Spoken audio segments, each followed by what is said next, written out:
Hi everyone. This video is going to be a walkthrough of our fetal pig anatomy for the second lab exam in Bio 139. So we're going to be looking at structures of the respiratory system, the digestive system, and the urinary system.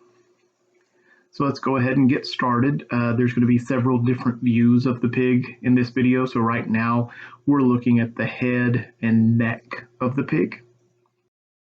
And we're going to use some very specific terms for a lot of these parts that you might be used to actually referring to them as something else. For example, our first item that we will learn, this you probably would call the nose or the snout of the pig, but we can't call it that. The correct term for this structure that we would normally call the nose is called the rostrum. And these two holes that we probably are used to calling nostrils, we will actually call those the external nares. External nares are the holes.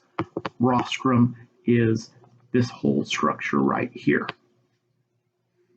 Moving down into the neck, we can see one structure very easily and one that's a little bit hidden. Right here, this is the trachea. This is the tube that takes air down into the lungs. Just above the trachea, actually right here, we can see the larynx, commonly called the Adam's apple or the voice box, but this is the larynx and the trachea. And then kind of hidden here, there's another tube. We can just see the edge of it because it's normally hidden behind the trachea. We've pushed the trachea to the side a little bit to expose this tube that's behind it. This is the esophagus. This is the tube that conveys food to the stomach after we swallow. Okay, so now we've moved a little further down the pig, and this is the view where we will actually see the most. We're looking at the thorax and the abdomen area. So right up here at the top, we're seeing inside the chest. Right here, this structure is what we looked at last exam. This is the apex of the heart, so that can kind of orient you a little bit. Over here, this is the right lung and the left lung. This flap that we can see going across right below the lungs, this is the diaphragm. It's actually a lot thinner than we probably would have expected. This is the diaphragm, one of the muscles involved with breathing. Just below the diaphragm, this large structure right here, this is the liver. Below the liver, we can see just a little bit of the stomach. We'll see that a little bit better in another view coming up.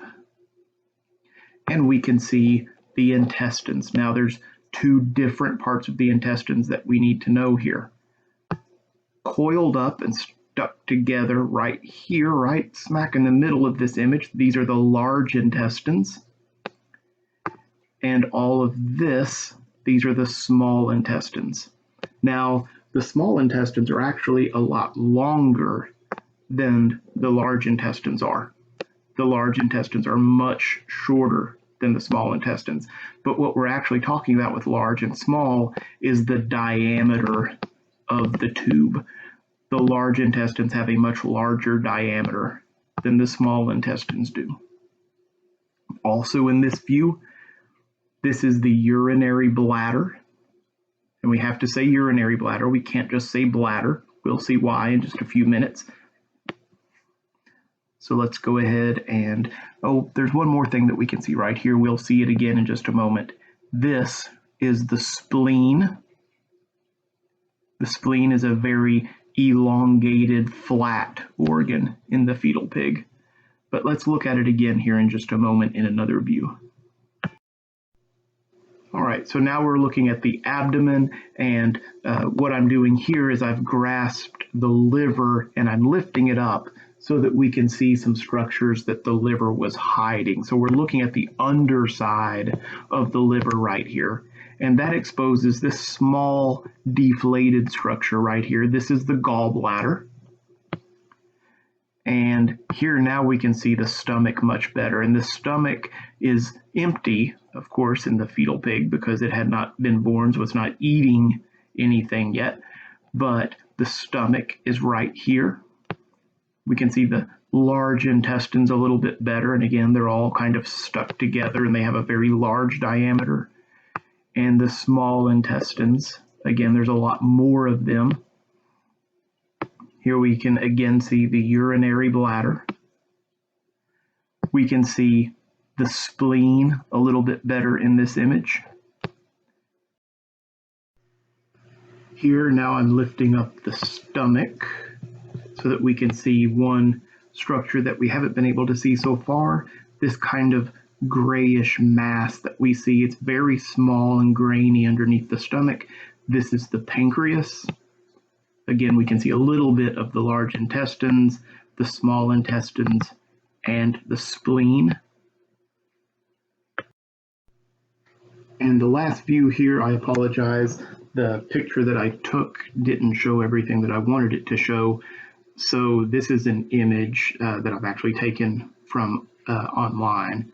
But just to orient what you're looking at here, these are the large intestines, the small intestines. Here is our urinary bladder. But the new structures that we can see in this image, this last bit of the large intestines, this is the rectum. It kind of runs alongside, we can see the abdominal aorta here. So here is the rectum. We can see a kidney in this view. This is the left kidney. And coming down from the left kidney, there is this tube that goes down and connects to the urinary bladder. This tube would be the left ureter. And that's everything that we need to know from this fetal pig. There will be another video for fetal pig number 3 for lab exam number 3.